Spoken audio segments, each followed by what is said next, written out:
Bismillahirrahmanirrahim. Assalamu alaikum. My name is Haris bin Faiz.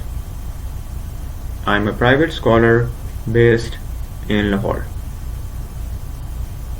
In this presentation, I would like to give you a summary of my blueprint for restoring a fractured economy from the grassroots. I developed this blueprint from what I learned from studying the Austrian School of Economics. This is a school of economic thought that believes that the source of economic prosperity in a state isn't the government apparatus or their policies, but the enterprise and acumen of individuals and businesses,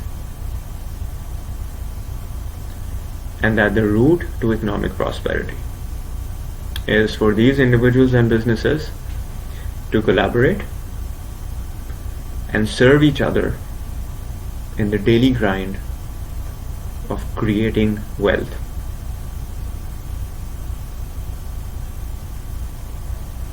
Far, far removed are the considerations of budget, exchange rates, taxes, and other staples of the macroeconomic framework. This is microeconomics, where individuals pay little attention to what policies the government's economists are engineering, because everyone is instead preoccupied in taking advantage of the wonderful opportunities they have to create wealth in their own backyard. I conceived of a plan I'm going to discuss today after I read the Austrian economist Friedrich Hayek's paper, The Use of Knowledge in Society, the paper which is believed to have inspired the creation of Wikipedia.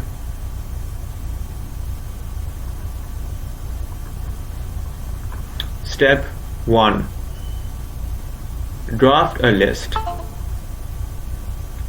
taking from all your family, friends, and close acquaintances the people whom you know are honest to God, hardworking, dedicated people, and who, not the least, are kind to others in need. Leave out the Machiavellians and the bounty hunters. Step 2. Make another list. Make a list of all the divergences in religious, social, and political beliefs that you believe or have seen altogether are significant enough for you to overrule the prospect of collaborating with someone, even in a life or death scenario. Popular sources of drawing room combat may reasonably be left out.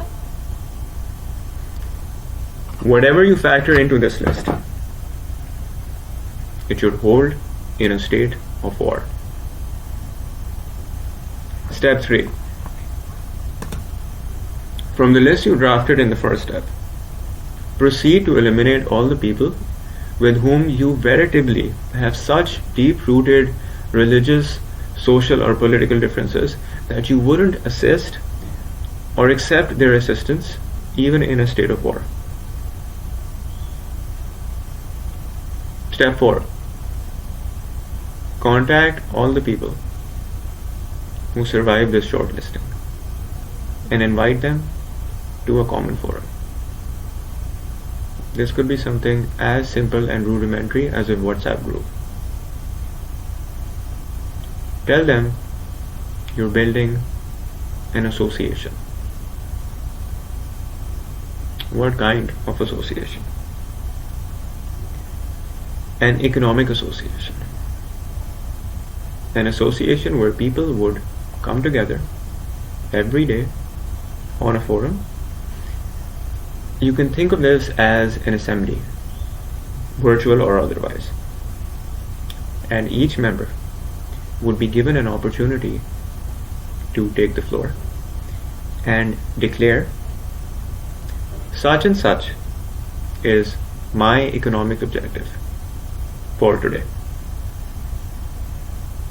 In other words, this is the work I plan to do by nightfall in the way of earning my bread and butter. With that, he would leave the floor and get back to his work, while another member gets his turn to do the same.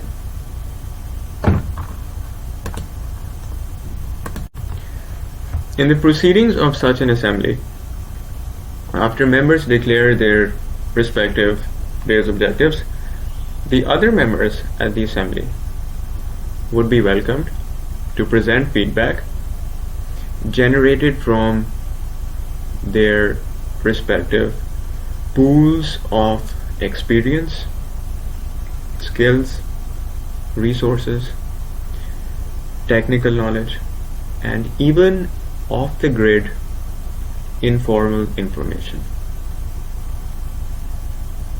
Let me illustrate with an example. Suppose it's my turn to take the floor. Presently, most days of the week, I would declare my objective for today is to make progress in my goal of attaining professional working proficiency in modern standard Arabic. I do this foremost with the intention of starting a career as an Arabic to English translator.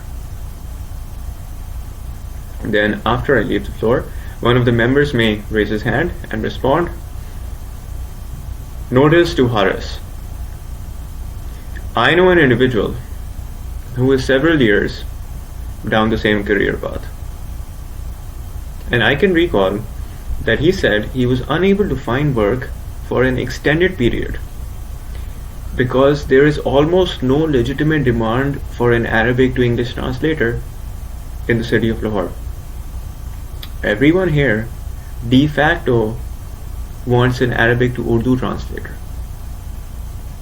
Haris is advised to explore the Foreign Service apparatus in Islamabad, where they routinely employ non-Urdu speaking Arabic translators.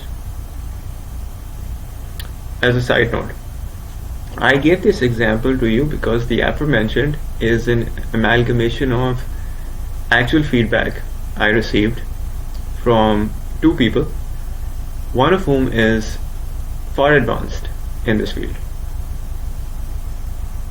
Back to the assembly. Thank you. You just helped me lay a sizable fraction of all the bricks I was hoping to lay by the end of the week. In other words, you just served me in my quest to become a more valuable economic actor. All the same, the process of facilitating each other in daily economic objectives via this assembly, it doesn't need to be this qualified. Let me repeat, it doesn't need to be this qualified, not disqualified, but as qualified as this. So I'll give a more mundane but equally useful example. One member might declare, I'm traveling from one side of Lahore to the other today, and such is my route. To this, another person may raise his hand and respond, this part of your route, I live here, and I suggest you please avoid this area. There's a huge ditch after a turn in one of the streets, and you can't see it.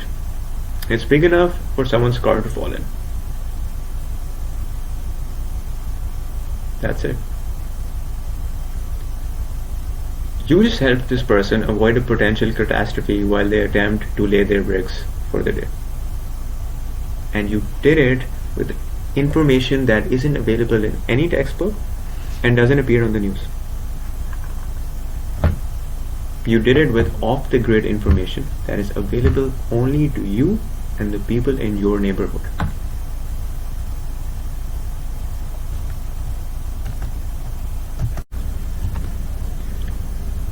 Presently, I've illustrated the nuts and bolts of this plan. Now I'll illustrate the intellectual framework. In brief, what we have here is a fractured economy. And the parable of a fractured economy, as best as I have conceived of it, is as follows.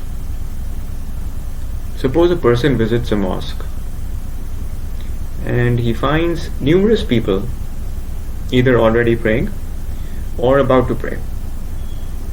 They're all offering the same prayer, the obligatory prayer of the hour, but they're doing it separately. Suppose this person engages another and determines that they're both about to offer the very same prayer,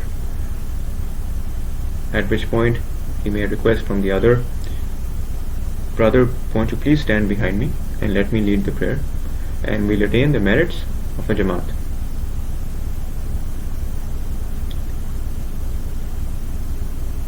What I am preaching here today is, let's each become part of an economic Jamaat. You only need one person to start with. Let's remember, it doesn't matter how spiritually exalted a person may be, as long as he's by himself, his prayer will never qualify as congregational, nor attain its merits. There is no one-man Jamaat when it comes to your salah. Just like there is no one-man army. Just like that, there is no one-man microeconomic revival. Come together. Build associations. What an economic association allows is that people who have been reduced to being isolated agents in the economy, just like those people have hypothetically praying haphazardly in a mosque, these people, formerly the isolated agents, with the association, they are given a platform to once again become serviceable economic actors and become part of a network where people are all supplementing each other's daily grind of generating wealth. And this is step one of my blueprint for reviving the economy of Pakistan, brick by brick. Bring together a few of your most hardworking, driven friends, pledge to be part of an economic association, and hold a daily assembly with a code of conduct that would hold even in a state of war. And start laying today's bricks. If you have none of your own to start with, then do it for another member of the association. And if you want to join your daily grind with mine, don't wait. Send me an email right now at harishseyal@gmail.com. We'll get together and we'll embrace each other's grinds. As iron sharpens iron, so one man will, inshallah, sharpen another.